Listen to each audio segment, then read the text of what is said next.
Hello everyone, how are you doing? Nats here and welcome back with another quick tutorial. In today's I'm gonna show how to check if HDR high definition resolution is supported on your Windows 11.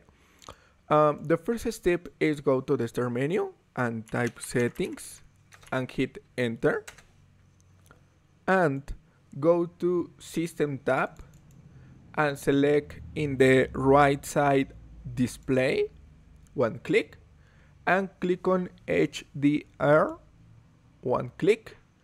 Scroll down and below of display capabilities, select this switch and turn on or turn off.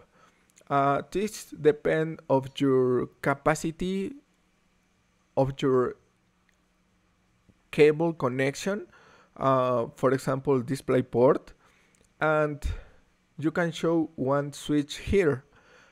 In this case not supported, and go to this option to enable or disable this feature, and this is all.